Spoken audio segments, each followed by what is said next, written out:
Okay, hi, Math 130. So I just want to do some R commands, type of things you might need to do for this homework.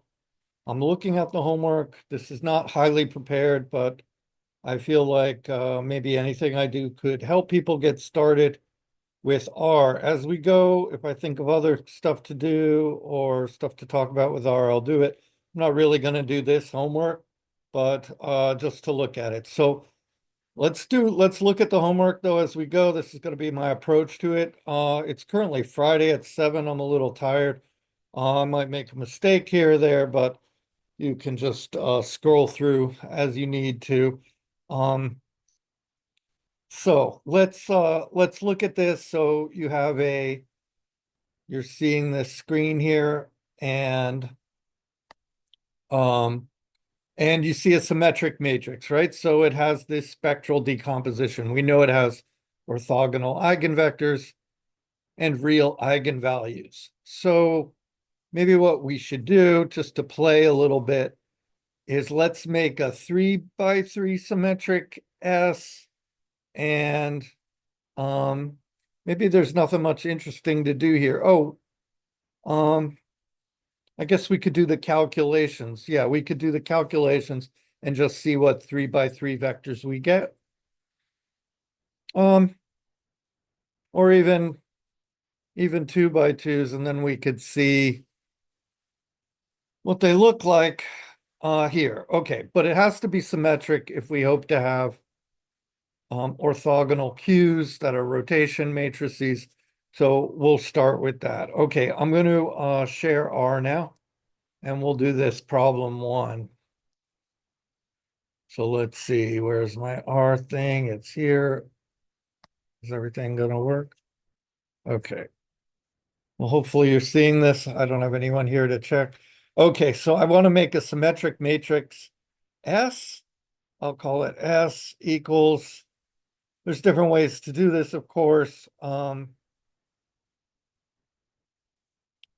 mean, if we're only going to do it 2 by 2, I would just put in the entries.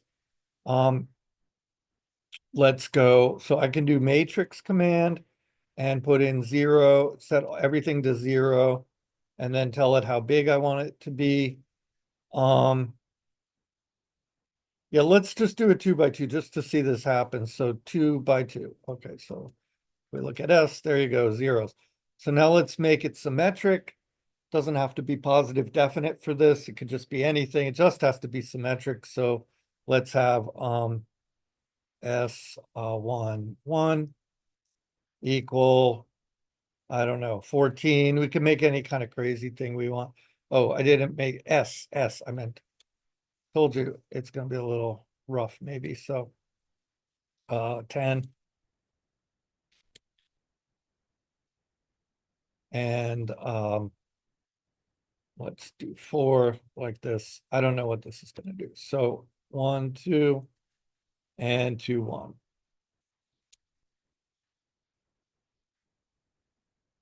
Okay. Now I want to do the decomposition. Now, of course, look, there's libraries to do all this stuff. Let's just do it using the stuff we know from class. So I want the eigenvalues and eigenvectors. There is a command called eigen. It's in the base package, should be in the base package, I believe. If not, search it on Google. Just type in eigen space R, and it will tell you if there's another package you have to load. If you are to load a package, you go to packages here, you install the package, you click here, it'll tell you to pick a location to download from. You should pick Paraguay or China, or no, you pick something close. I mean, pick anything you want, but if you want the least potential for like it to not work, pick one of the ones in this country. I usually pick the one in Tennessee, and then let's say I go here, go okay, and it's been selected, and it takes a little time, and now it gives me all the packages that are here. So I can look in here. I don't want to load one because I think everything's all set. There's even a COVID-19 package. I wonder what that is. There's all kinds of stuff in here. The ones you might need are matrix calc, which I already have this loaded, so I wouldn't load it again, but MATR,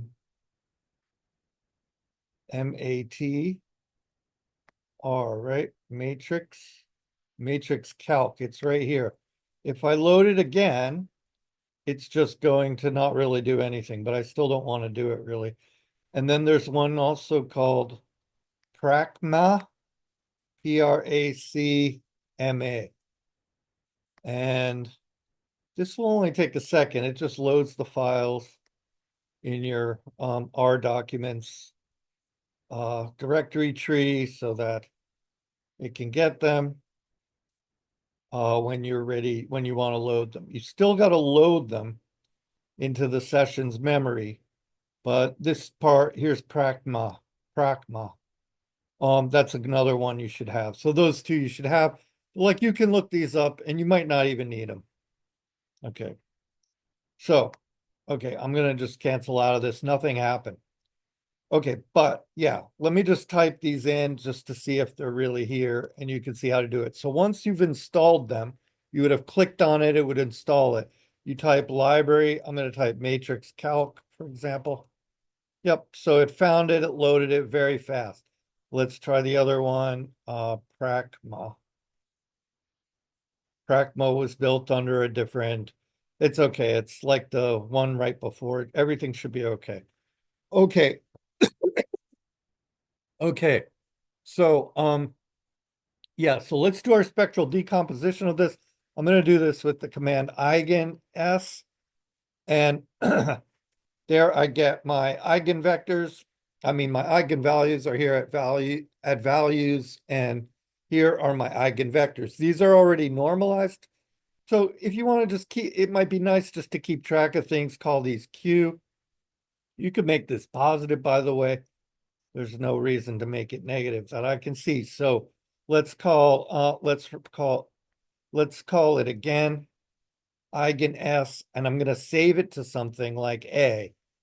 And now I'll say evals equals A $, values.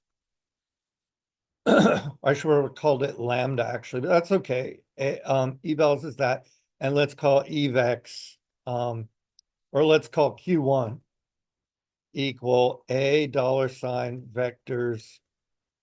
Now I want all the rows, but I just want the first column. And let's do the same for 2. I'm just using the up arrow to get the previous line. Okay, now if I want my matrix Q, that's Q1, Q2. So I'm going to use C bind, column bind Q1, Q2. Okay, now, oh yeah, I want my lambda matrix too. So let's call it lam or something equals, or lambda. Lamb's kind of scary sounding. So lambda is equal to, well, let's just do it like this. Matrix 0 to 2. And let's have lambda 1, 1 equal evals 1.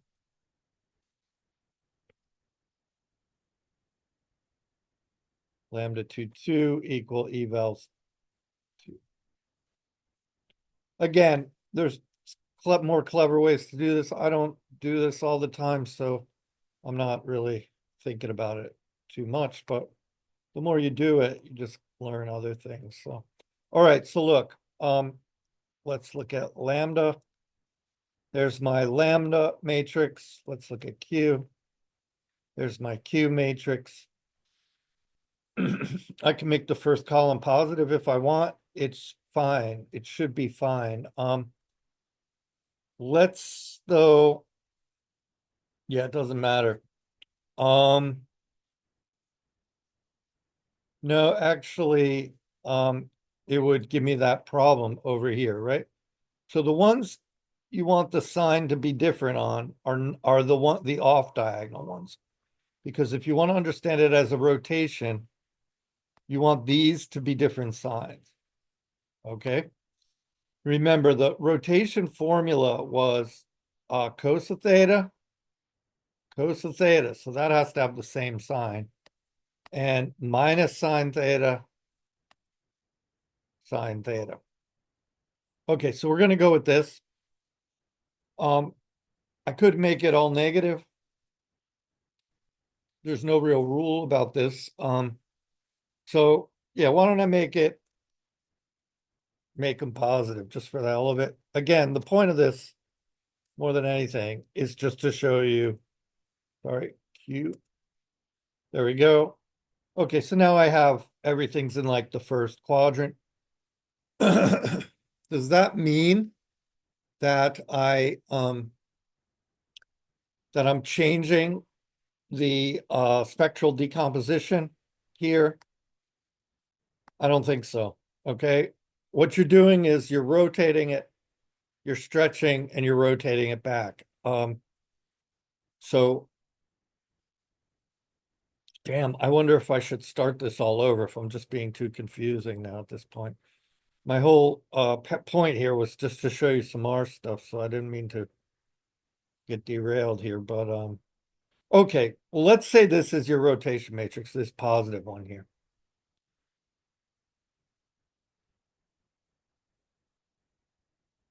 What would you, damn. What would you do now? You got to find theta, right? The rotation angle. So we know that we want the arc sine, a sine of this will give me my angle of rotation. And it's going to be in the first quadrant. Okay, that says 0.5535, right? But it's not in degrees, it's in radians. So pi is 180. I've got to divide this by pi and multiply by 180. So let's multiply by 180 and divide by pi. 31.72 degrees. Okay. So when I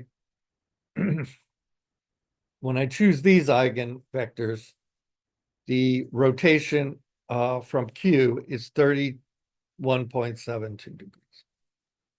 Okay, so now let's look at our test vector from the homework is 1, 0. So let's say we have 1, 0. Let's say x equals c 1, 0. And let's look at s times x. Okay, pick the first column. That's right, right? First column. Okay. So problem 1 says, sketch x and qtx to show the latter is a rotation of x. I don't know if you're seeing it when I flip screens. You probably are. Okay. So, okay. So I have S. Oh, let's check. S is equal to this, right? And I have my Q lambda QT. So that should be also X. So let's check it. Q times, so Q lambda QT. Okay. And now let's check that this works. Q lambda QT. Look at that. Okay, so the idea is going, here we are here, right? And the idea is that going left to right, if I'm going to multiply by S, I'm first multiplying by Q transpose. So I want to see what that does to X. So take T, Q times X. I get the first column of Q transpose, okay? Unit length. X was unit length. So I went from a vector of length 1 to another vector of length 1, and I know that Q rotates things by 32. So this should rotate something by negative 32. Look what it did. Look what it did. It gave me something in the fourth quadrant. That makes sense. I started out, I was on the x-axis at 1, 0, and now I'm down in quadrant 4. I'm here. Okay. All right, now let's stretch it now. So I've got, this is unit lengths. This it's a little more to the right than it is down, but not much more. It's making a 32-degree angle about from the positive x-axis, a negative 32. So now let's stretch it. I'm going to multiply this now by s. So let's compare this to this. No, not s, sorry. That was close.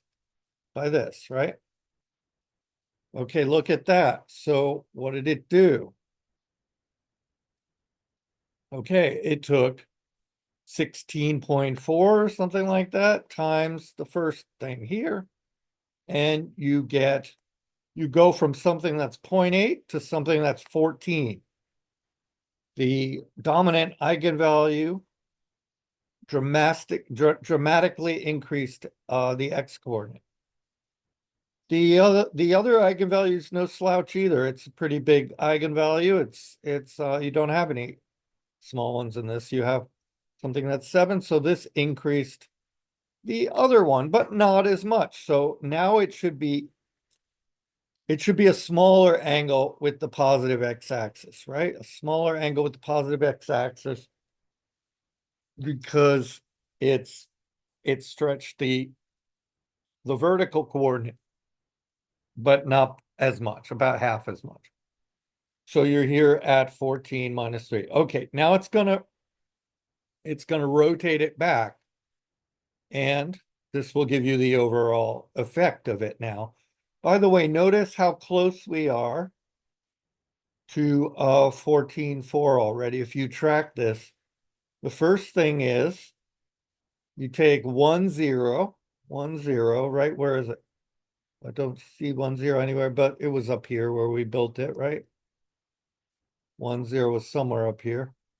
Yeah, there's 1, 0. Then you come to QTX and you get this. Still unit length, not very big. Now here comes the big stretch from the eigenvalue matrix. And now you're going to multiply back by Q and rotate back by the same amount. So let's see what happens now. We have Q times,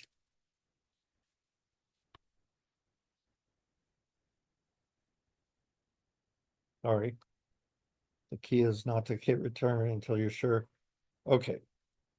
Okay, there you go. So when it rotates back, what's happening? It's rotating back by 32 degrees, and this is where you end up.